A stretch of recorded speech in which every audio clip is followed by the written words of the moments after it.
Bismillahirrahmanirrahim. Assalamualaikum warahmatullahi wabarakatuh.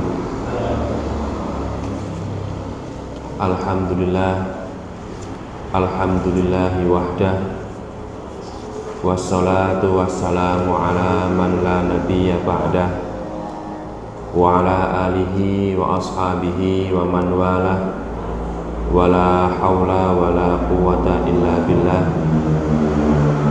Asyhadu an la ilaha illallah wahdahu la syarikalah, wa asyhadu anna Muhammadan abduhu wa rasuluhu, la nabiyya wa la rasula ba'dah. Bapak-bapak, ibu-ibu yang saya hormati, mari kita awali kajian kita pada pagi hari ini dengan bacaan basmalah. Bismillahirrahmanirrahim.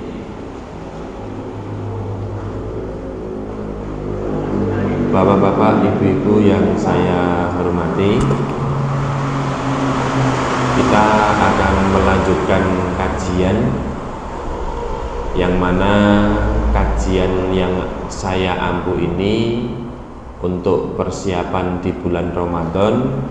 Kita membahas sedikit tentang hadis-hadis palsu seputar Ramadan atau hadis-hadis yang bermasalah seputar Ramadan. Kemarin kita membahas hadis yang bermasalah, yaitu Ramadan diawali dengan rahmat. Sekarang kita masuk hadis yang bermasalah yang kedua, yaitu hadis yang berjudul tidak makan kecuali lapar. Seringkali para penceramah saat dia kultum atau saat dia menyampaikan khutbah Jumat menyampaikan tentang sebuah hadis yang mana tidak makan kecuali lapar. Ungkapan hadis tersebut yaitu pada suatu ketika Nabi didatangi oleh sejumlah tamu. Kemudian para tamu itu kagum dan takjub dengan kondisi kesehatan Rasulullah Shallallahu Alaihi Wasallam. Lalu para tamu tersebut menanyakan kepada Nabi resep apakah yang dilakukan oleh Nabi dan para sahabat sehingga kondisi tubuh mereka prima. Kemudian Nabi menjawab dengan hadis yang populer ini, yaitu nahnu qaumun la na'kulu hatta naju wa idza akalna la nashba. Yang artinya, kami ini adalah suatu kaum tidak makan kecuali lapar, dan apabila kami makannya tidak sampai kenyang. Ini hadisnya populer, yaitu hadisnya berjudul tidak makan kecuali lapar. Pertanyaannya, bapak-bapak, ibu-ibu, apakah hadis itu bisa dipertanggungjawabkan atau tidak? Jawabannya adalah hadis yang baru saja saya bacakan, di luar dari materi yang saya share tersebut. Hadis tersebut yaitu hadis tidak makan kecuali lapar, itu bukanlah hadis. Saya ulangi lagi, itu bukanlah hadis. Sehingga kalau ada orang yang menyampaikan hadis tidak makan kecuali lapar, lalu dia menganggap hadis itu adalah benar-benar dari Nabi, maka kita katakan itu bukan hadis yang bersumber dari Rasulullah. Lalu sumbernya dari mana? Dijawab bahwasanya sumber cerita yang populer ini ternyata ada di dalam sebuah kitab yang berjudul Ar-Rahmah Fit-Tib wal Hikmah karangan Imam As-Suyuti. Ternyata adanya di dalam kitabnya Imam Suyuti. Dan Imam Suyuti mengatakan ini juga tidak hadis. Tapi kenapa sampai ke kita itu menjadi sebuah hadis? Ini yang problem. Imam Suyuti mengatakan ini tidak hadis, tapi kenapa sampai ke kita itu menjadi hadis? Lah, bagaimana cerita panjangnya sehingga ada ungkapan nahnu qaumun la na'kulu hatta naju wa idza akalna la nasbah, tidak makan kecuali lapar, yaitu dikisahkan ada 4 orang dokter yang berkumpul di hadapan Raja Persia. 4 orang dokter tersebut ada yang dari Irak, ada yang dari Romawi, ada yang berasal dari India, ada juga yang berasal dari Sudan. Jadi ada 4 orang dokter yang menghadap Raja Persia. Kemudian raja tersebut bertanya kepada 4 orang dokter, yaitu obat apa yang paling ampuh, yang mana obat itu tidak mengandung efek samping. Itu pertanyaan Raja Persia kepada 4 orang dokter. Obat apa yang paling ampuh, yang mana tidak menimbulkan efek samping. Lalu dokter dari Irak mengatakan obat yang tidak menimbulkan efek samping adalah setiap pagi ketika bangun tidur meminum 3 teguk air hangat. Itu kata dokter yang pertama. Lalu dokter dari India mengatakan obat yang tidak memiliki efek samping adalah setiap hari mengkonsumsi 3 biji ihlilaj katanya. Lalu dokter dari Romawi mengatakan agar meminum obat yang tidak ada efek samping, yaitu menelan sedikit dari biji rosyad. Jadi dari Romawi jawabannya menelan biji rosyad, dari India mengatakan menelan biji ihlilaj, yang dari Irak mengatakan setelah bangun tidur maka langsung meminum 3 teguk air hangat. Lalu yang dokter dari Sudan bagaimana? Dokter yang dari Sudan mengatakan apa?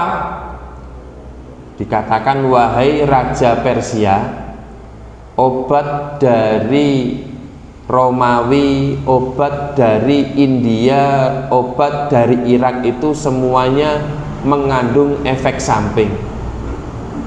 Apa obat yang tidak mengandung efek samping? Jawabannya adalah tidak makan kecuali sesudah lapar. Apabila Anda makan, maka angkatlah tangan Anda sebelum Anda merasa kenyang. Jadi ini bukanlah hadis, akan tetapi ini adalah cerita hikayat yang disampaikan oleh Imam Suyuti mengenai pengobatan di zaman dahulu. Tetapi kenapa sampai sekarang kok tiba-tiba menjadi hadis? Jawabannya wallahu a'lam bissawab. Tidak ada yang tahu. Nah, itu kadang-kadang yang sering populer. Lalu hadis yang kedua yang populer di bulan Ramadan. Sebelum kita membahas lembaran niki ibu-ibu sampun asal apa dereng nggih? Niku teng niku. Nggih. Niku tesih kathah ibu-ibu wonten ingkang dereng angsal ketingali. Belum. Nggih. Hadis bermasalah yang kedua untuk hari ini yang populer di bulan Ramadan sebelum kita membahas hadis Sahih Bukhari. Hadis populer yang kedua yang mana ini sering disampaikan para penceramah di bulan Ramadan adalah hadis yang populer mengenai Ramadan setahun penuh. Ini hadis populer yang mana hadisnya anggapan Ramadan itu setahun penuh. Kenapa hadis itu populer? Karena hadis itu dicantumkan di dalam kitab Durratun Nasihin. Dan kitab Durratun Nasihin kata para ahli hadis, hadisnya banyak yang bermasalah. Berarti hadis Durratun Nasihin itu hadisnya rata-rata kebanyakan banyak yang bermasalah. Nah, salah satu hadis yang bermasalah yang populer di bulan Ramadan adalah hadis setahun penuh tentang bulan Ramadan. Apa bunyi hadisnya? Bunyi hadisnya adalah lau ya'lamul ibadu ma fi ramadana latamannat ummati ayyakuna sanah kullaha. Katanya adalah andaikan hamba-hamba Allah itu tahu keutamaan puasa di bulan Ramadan, niscaya umatku mengharapkan Ramadan itu menjadi setahun penuh. Saya ulangi, seandainya hamba-hamba Allah itu mengetahui pahala dan keutamaan di bulan Ramadan, niscaya umatnya Rasulullah akan mengharapkan Ramadan itu setahun penuh. Hadis ini populer disampaikan oleh para penceramah, apakah saat kultum atau saat khutbah Jumat di bulan Ramadan, yaitu seandainya hamba-hamba Allah itu tahu keutamaan puasa di bulan Ramadan, niscaya mengharap puasa Ramadan itu setahun penuh. Pertanyaannya adalah, hadis ini sahih atau tidak? Jawabannya yang pertama, hadis ini tidak masuk akal. Jadi salah satu ciri-ciri hadis yang bermasalah, hadisnya tidak masuk akal. Kenapa tidak masuk akal? Kalau puasa 1 tahun penuh, ya niscaya warung-warung itu akan merasa keberatan dengan syariat Islam. Kalau itu setahun penuh, niscaya warung-warung itu akan keberatan dengan syariat Islam. Nah, padahal agama Islam itu agama yang rahmatan lil alamin. Jadi ini tidak masuk akal. Karena apa? Karena Nabi pun pernah menegur sahabat Nabi yang ingin puasa seumur hidup. Itu Nabi menegur sahabat Nabi yang pengen puasa seumur hidup. Lah ini kok kalau hamba kok pengen puasa setahun penuh, maka menyalahi hadis-hadis yang sahih. Jadi hadis ini bermasalah. Kalau kemarin saya sampaikan tentang hadis yang bermasalah, puasa diawali dengan rahmat, pertengahannya adalah maghfirah, akhirnya pembebasan dari api neraka pun juga tidak masuk akal. Kenapa tidak masuk akal? Seakan-akan kalau di awal puasa yang ada adalah rahmat, maka di awal puasa tidak ada maghfirah dan tidak ada pembebasan dari api neraka. Kalau puasa itu di pertengahannya adalah maghfirah, seakan-akan di pertengahan puasa tidak ada rahmat dan tidak ada pembebasan dari api neraka. Kalau puasa itu di akhirnya adalah pembebasan dari api neraka, seakan-akan di akhir puasa tidak ada maghfirah dan tidak ada rahmat. Jadi secara makna tidak masuk akal. Nah, ini yang tidak masuk akal juga apa?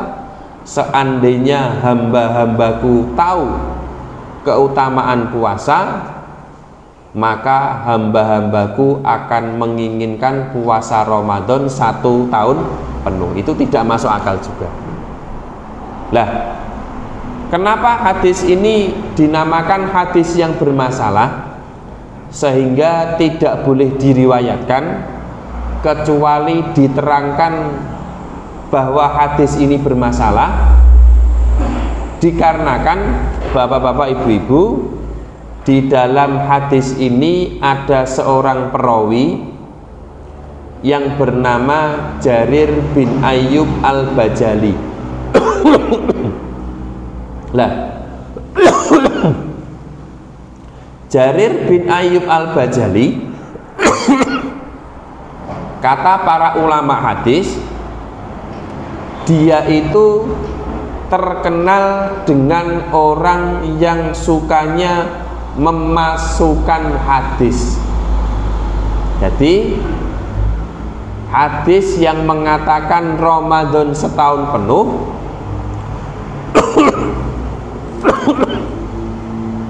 di dalamnya ada seorang rawi yang bernama Jarir bin Ayyub al-Bajali. Dia itu terkenal sebagai waddo'. Apa itu waddo'? Orang yang memalsukan hadis. Berarti apa? Derajat hadis ini adalah derajatnya palsu. Kalau palsu bagaimana? Ya, kalau palsu tidak boleh diriwayatkan. Kalau diriwayatkan maka berdosa. Terus ini tidak boleh diriwayatkan lagi. Nah, itu saya sudah menyampaikan 2 hadis yang bermasalah, yaitu hadis tentang kami kaum yang apabila makan tidak makan kecuali dalam keadaan lapar. Yang kedua, hadis Ramadan setahun penuh. Oke, baik Bapak Ibu, kita melanjutkan hadis Sahih Bukhari, yang mana hadis Sahih Bukhari itu tentang kehendak Allah di dalam kitab Tauhid Sahih Bukhari. Kemarin ada hadis yang belum selesai, ini kita menyelesaikan dulu. Nek panjenengan tesih gadah lembarane, nek lembarane pun ical nggih mboten napa-napa. Lah niku saene pun menawi kersane mboten ical difoto, kan gadah HP. Ini hadis selanjutnya yang kemarin belum selesai. Wabi sanatin muttasilin ilal Imam Al-Bukhari rahimahullahu ta'ala wa nafa'anallahu bihi wa bi ulumihi fid dharaini amin. Wabihi qala, ini yang kemarin. Nah, kemarin itu judulnya 3 hadis dari 16 hadis dalam bab kehendak Allah, kitab Tauhid Sahih Bukhari.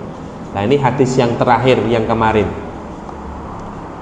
Wa bihi qala haddatsana Muhammad bin Sinan, haddatsana Fulay, haddatsana Hilal bin Ali, an Atha bin Yasar, an Abi Hurairah radhiyallahu taala anhu, anna Rasulullah sallallahu alaihi wasallam qala, bahwasanya Rasulullah sallallahu alaihi wasallam qala, beliau bersabda. Apa sabdanya? Mathalul mu'min, perumpamaan orang mukmin, perumpamaan orang yang beriman. Kamathali khomatiz zar'i, perumpamaan orang mukmin adalah bagai dahan tumbuhan yang daunnya miring. Min mathalul mukmin, permisalan orang mukmin, kamathali khomatiz zar'i yafi'u warakuhu min haitsu atat harrihu tukaffi'uha. Perumpamaan orang mukmin adalah bagai dahan tumbuhan yang daunnya miring sesuai tempat datangnya angin. Fa'idha sakanat iktadalat, namun jika telah tenang, dahan itu bisa kembali lurus. Jadi Nabi itu memberikan permisalan orang mukmin itu seperti daun tumbuhan. Apabila terkena angin dan anginnya sudah tenang, maka dahan itu bisa kembali lurus. Itu permisalan seorang mukmin. Wa kadzalikal mu'min, demikian pula seorang mukmin yukaffa'u bil bala, begitu pula seorang mukmin terkadang dalam keadaan miring disebabkan dia terkena ujian.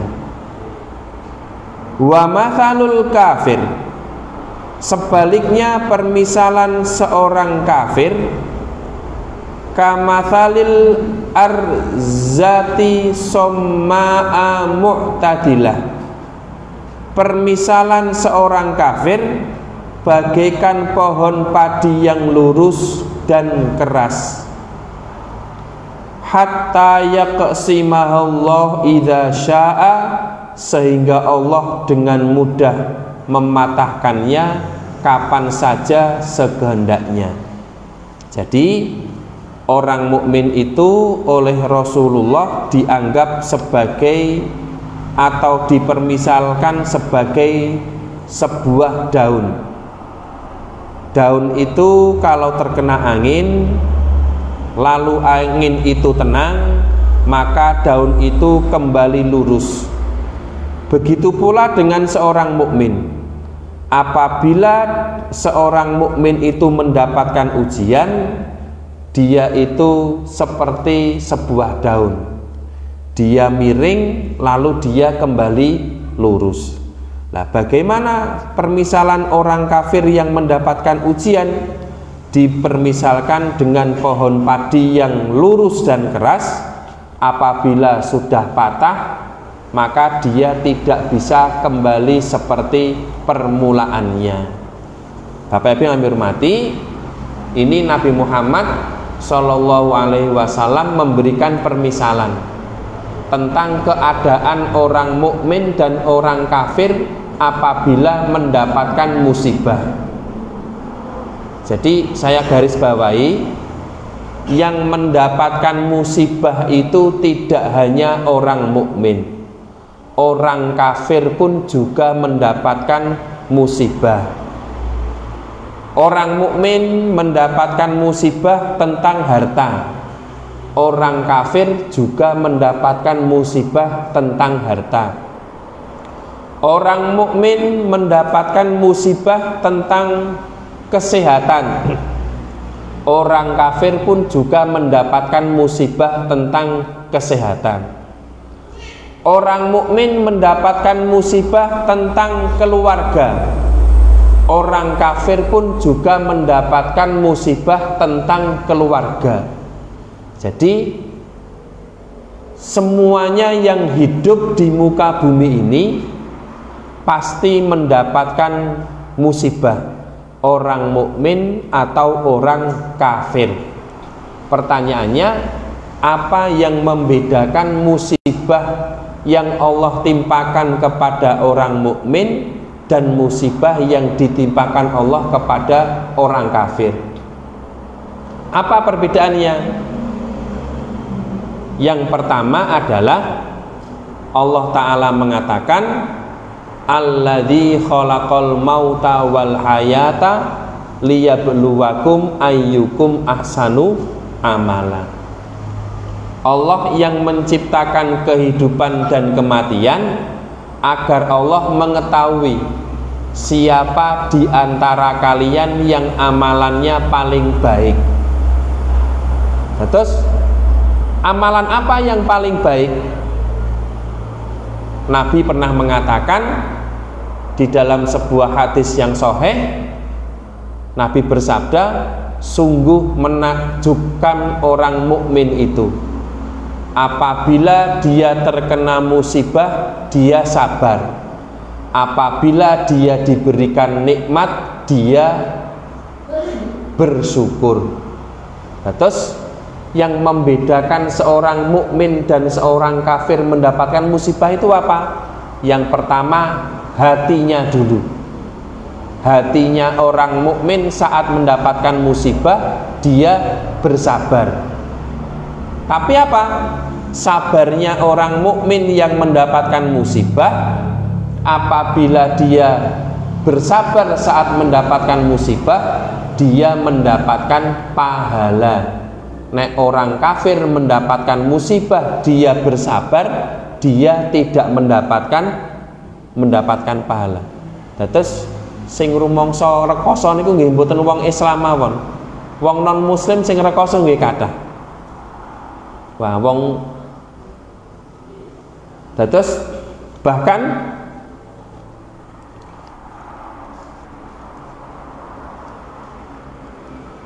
orang yang paling besar cobaannya, bapak-bapak, ibu-ibu, itu tidak hanya orang mukmin. Di dalam sebuah hadis Nabi pernah mengatakan, asyaddun nasi bala'an al-anbiya tsummas sholihun tsummal amsal fa amsal. Nabi mengatakan orang yang paling keras cobaannya adalah para nabi, selanjutnya orang-orang soleh, selanjutnya orang-orang di bawahnya, di bawahnya, di bawahnya. Jadi Bapak Ibu, Allah memberikan musibah kepada kita itu sebenarnya dengan musibah para nabi lebih keras musibahnya para nabi. Kalau kita musibahnya ya biasa-biasa saja. Tapi kadang-kadang kalau punya musibah niku kadang-kadang nek bapak-bapak nek terkena musibah nggih mendel kadang-kadang. Tapi kalau ibu-ibu terkena musibah itu langsung menjadi status WA kadang-kadang. Wah, niku seakan-akan menjadi orang yang tersakiti di dunia. Wah, niku. Lah niku kadang-kadang nggih. Kalau orang itu mendapatkan musibah, itu yang paling baik ya jangan diumbar. Apalagi jadi status WA. Lah itu beto hawa sing mboten penak niku. Iku sing maca nggih langsung suudzon, iku sing kadang-kadang niku. Kadang-kadang niku Bapak-bapak Ibu, manusia zaman sekarang itu kalau dia mendapatkan musibah, dia lebih dulu lapor ke media sosial. Ada orang itu kena musibah kadang-kadang lapor di media sosial, punya Facebook atau punya Instagram atau punya Twitter atau punya WA. Kalau WA dijadikan status tentang musibahnya. Nah, tetapi apa? Sebaiknya dan etikanya, yang pertama kali kita lapori saat kita menerima musibah, siapa itu? Allah Subhanahu wa Ta'ala. Niku kudune ngoten niku. Tapi wong zaman saniki mboten.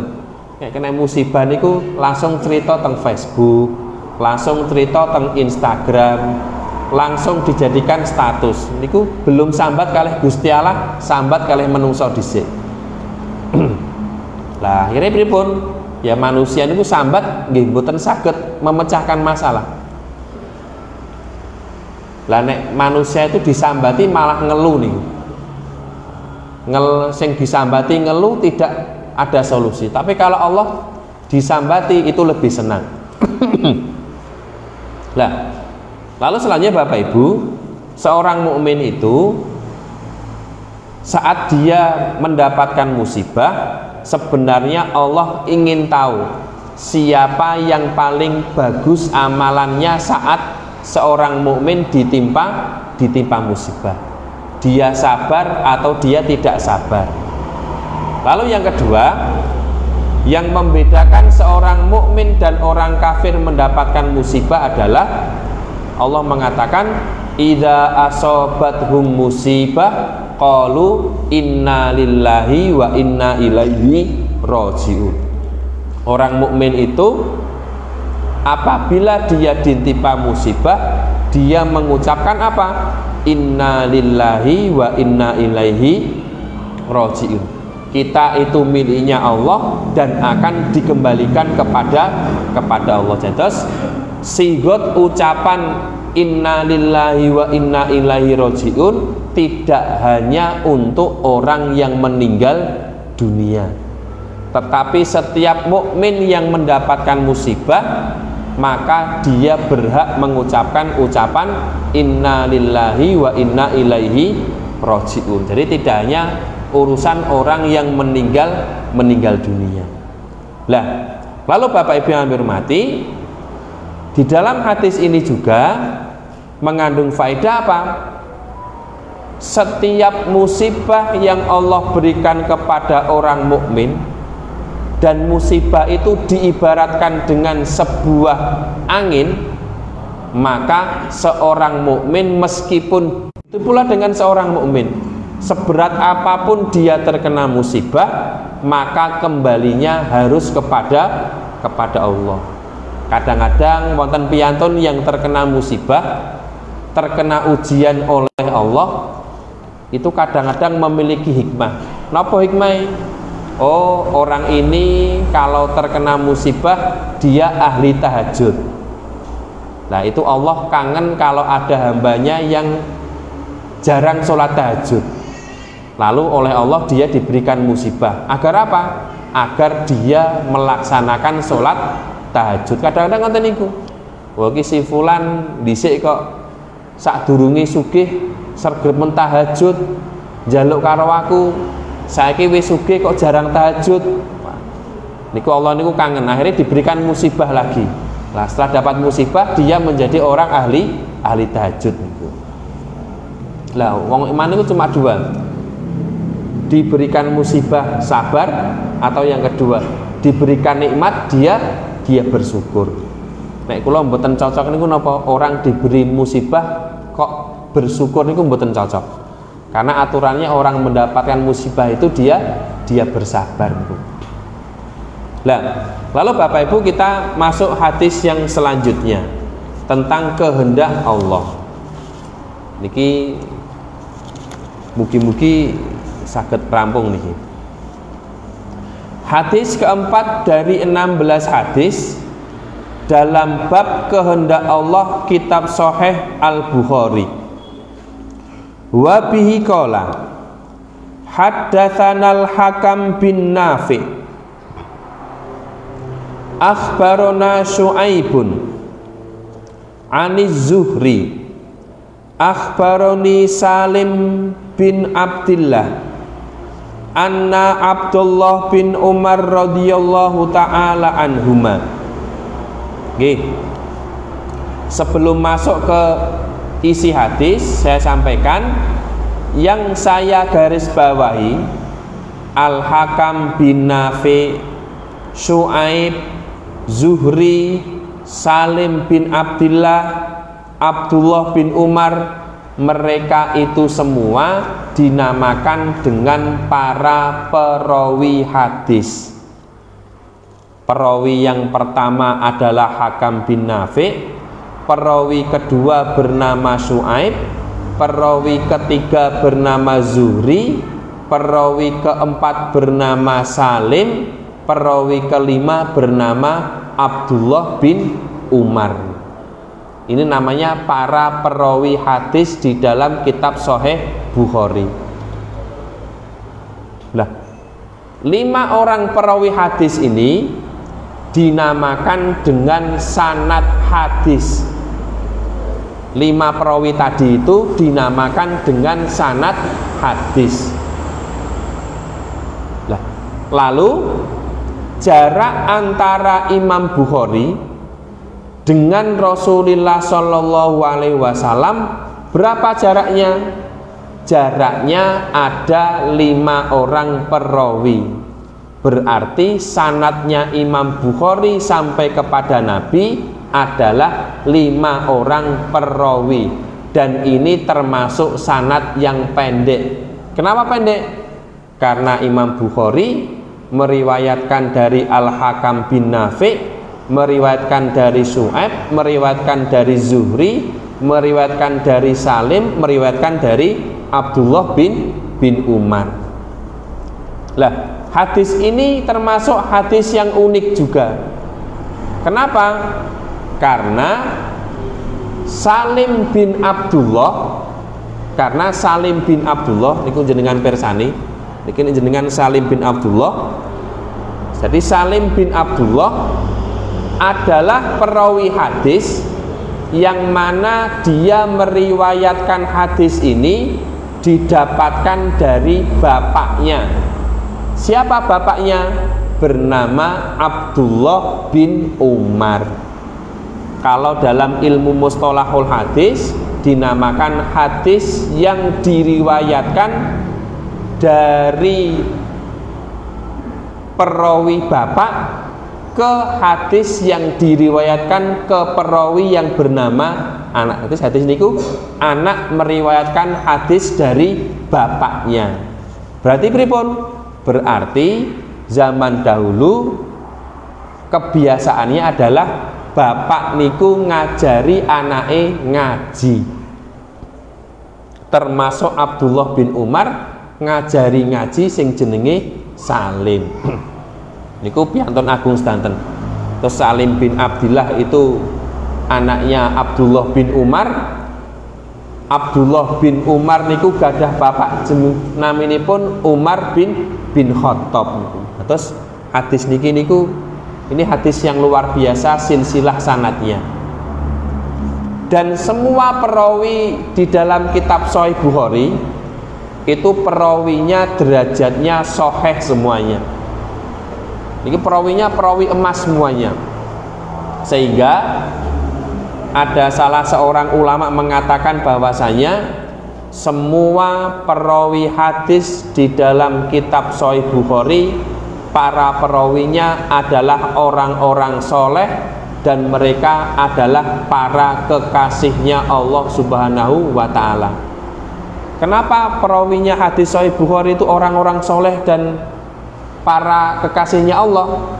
Ya karena Allah menjaga kitab Sahih Bukhari dari zaman Imam Bukhari sehat sampai zaman kita kira-kira selama 12 abad. Ini masih ada. Niku nak kalau kitab itu tidak diridhoi Allah, tidak akan pernah mungkin ada. Dan salah satu kitab yang paling banyak syarah atau penjelasannya di dunia ini adalah kitab Sahih Bukhari. Itu kitab syarahnya, penjelasannya jumlahnya sangat banyak. tidak hanya 1-2 tapi jumlahnya puluhan. Nah, terus Sahih Bukhari kitab yang Masya Allah nih, kitab yang diridhoi oleh Allah setelah Al-Quran.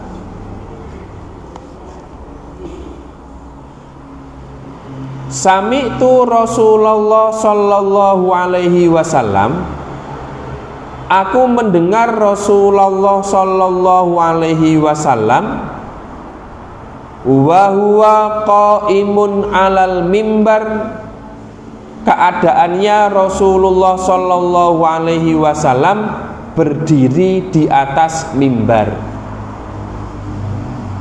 Lah, yang dimaksud berdiri di atas mimbar adalah memiliki dua kemungkinan.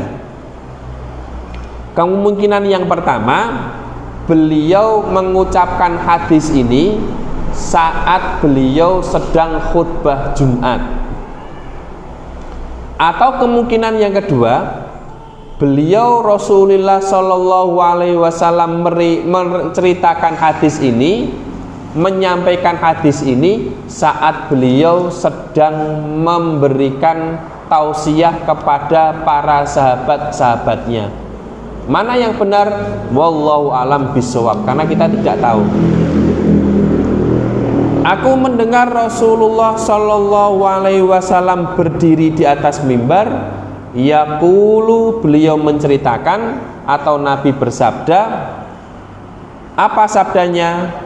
Insya Allah akan kita bahas di minggu yang akan datang, insya Allah. Oke, ampun dicalakan. Kalau kira-kira niki hilang ya difoto. Oke, insya Allah akan kita bahas di pekan yang akan datang. Kapan itu? Oke, kira-kira 1 bulan lagi. Nah, 1 bulan lagi pas Ramadan, saat buka bersama di hari Ahad. Ketinggalan masuk. Nah, Bapak Ibu yang hormati, tadi saya sudah menyampaikan tentang hadis-hadis palsu. Yang kedua, saya menyampaikan tentang keadaan orang mukmin dan orang kafir di dalam menerima musibah.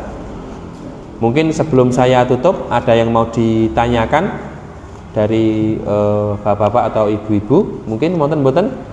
Nggih, monggo Pak. Sekedap niku wonten mic-nya.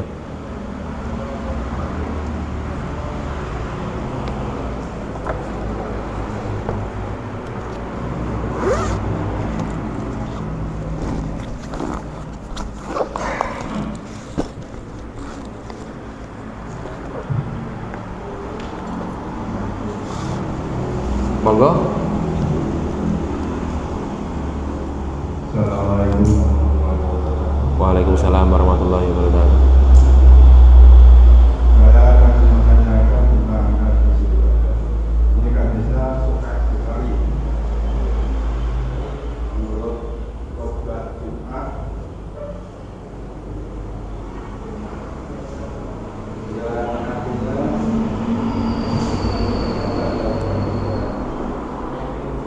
ini sebenarnya sudah biasa dibaca, biasa dikeluarkan.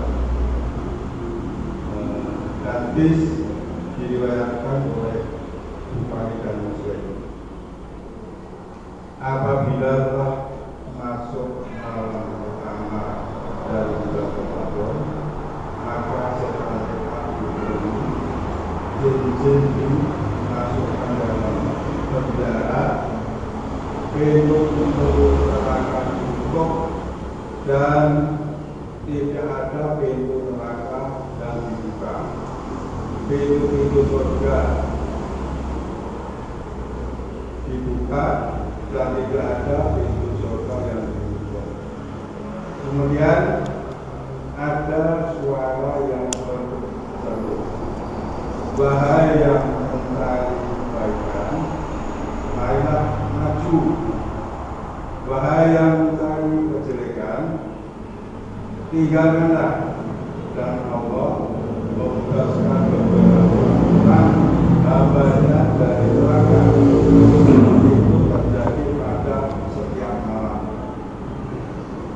Dan saya katakan pertama, setan-setan dibelenggu dan jin-jin di udara. Berarti pada setiap bulan Ramadan tidak ada orang yang berdosa. Yang kedua, pintu neraka ditutup, pintu surga dibuka. Dan di bawah ada, wahai yang mencari kebaikan, marilah maju. Wahai yang mencari kejelekan, tinggalkanlah. Dan Allah membebaskan beberapa orang hambanya dari neraka, dan itu terjadi pada setiap malam.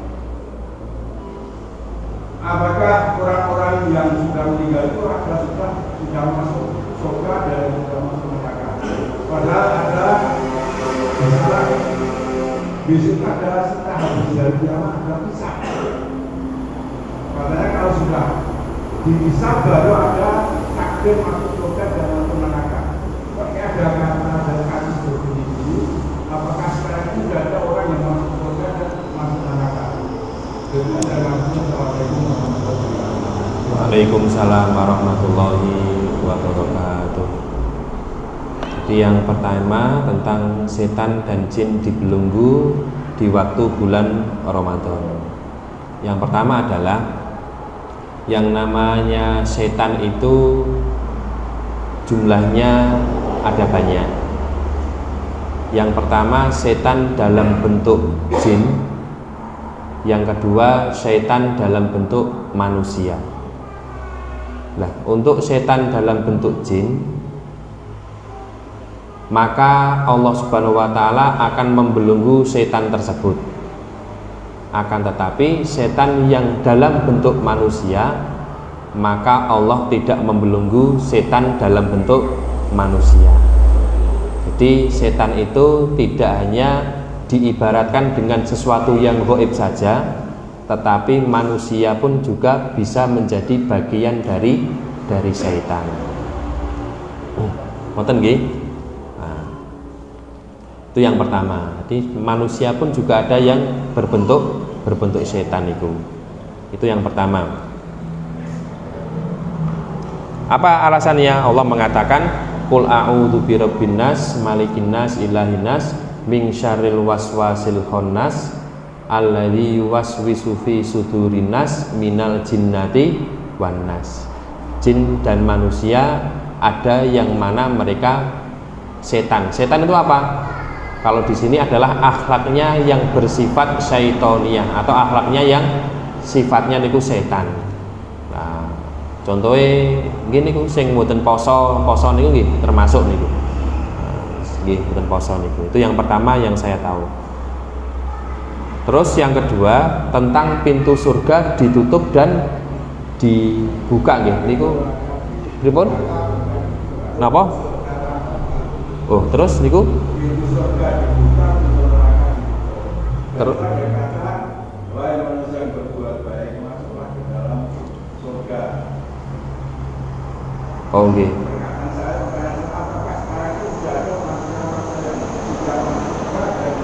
Oh nggih. Nggih. Terus lalu jawaban yang kedua yaitu dari hadis itu kita bisa mengambil faedah juga surga dan neraka oleh Allah sudah dibuka. Jawabannya surga dan neraka oleh Allah sudah diciptakan. Karena Allah juga pernah mengatakan itu dalam hadis. Lalu yang pertanyaan adalah apakah orang yang sekarang sudah ada yang masuk surga atau belum? Jawabannya belum. Sesuatu yang diajak belum tentu langsung bisa masuk ke dalamnya. Oke. Kalau kita naik kereta, terus keretanya belum datang, terus dari pihak pengumuman kan sebentar lagi kereta akan tiba, mohon persiapannya, itu belum tentu kita diperbolehkan masuk ke dalam kereta. Meskipun keretanya pintunya bisa dibuka, tapi kalau belum waktunya masuk ke dalam surga atau neraka juga belum bisa masuk. Dan itu hanya kias-kias apa? Untuk memberikan semangat kepada orang mukmin agar bersungguh-sungguh di bulan Ramadan itu. Lalu apakah sudah ada orang yang masuk surga atau belum? Ya belum. Karena orang yang mati sekarang semuanya berada di alam barzah. Nah, apa itu alam barzah? Barzah itu artinya sesuatu yang sangat tertutup yang menghalangi antara orang hidup dengan orang mati. Itu seperti tembok yang sangat tebal sehingga orang hidup dan orang mati tidak bisa saling mendengar. Itu namanya alam barzah. Jadi jawabannya, orang yang mati belum ada yang berada di surga dan belum ada yang berada di neraka. Setahu saya ngoten niku jawabanipun. Nggih, wonten mulai? Nggih, monggo Pak Soleh. Waalaikumsalam warahmatullahi wabarakatuh.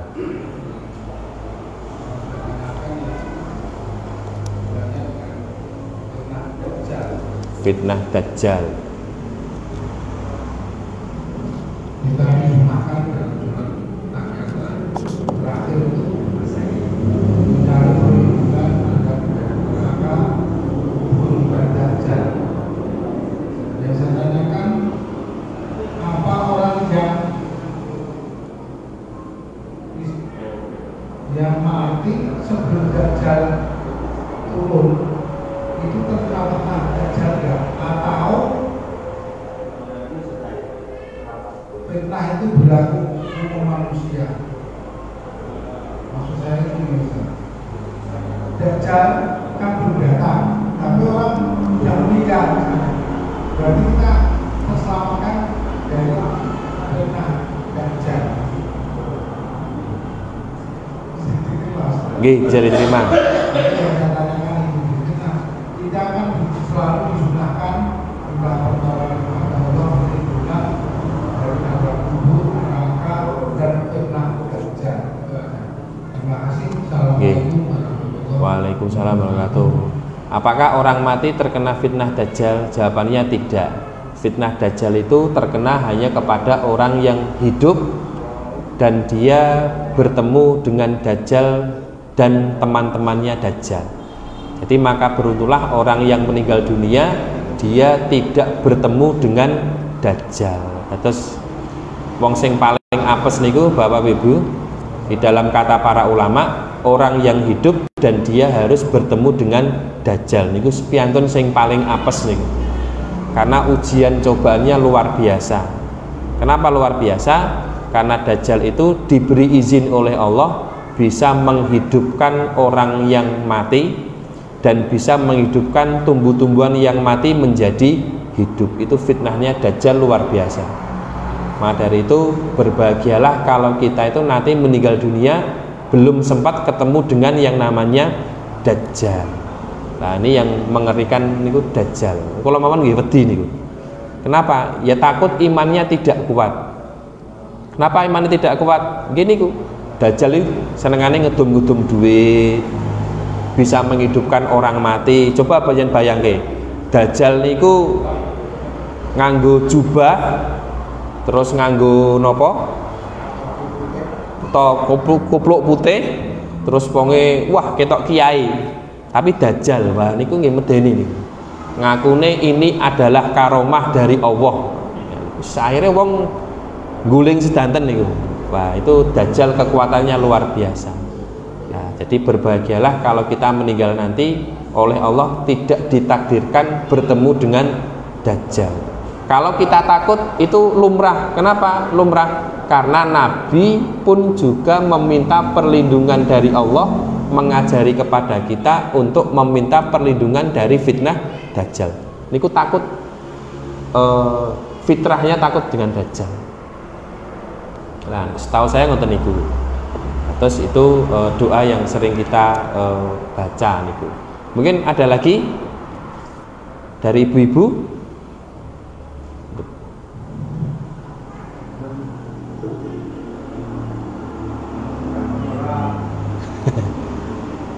Oke, mboten wonten. Kalau tidak ada, mari bapak-bapak, ibu-ibu semuanya, saya mengajak kepada jenengan semuanya. Sebentar lagi kita akan masuk di bulan Ramadan, maka mari kita siapkan tubuh kita, siapkan mental kita. Yang paling penting adalah kita menyiapkan ilmu tentang menghadapi di bulan Ramadan. Terima kasih. Wassalamualaikum warahmatullahi wabarakatuh.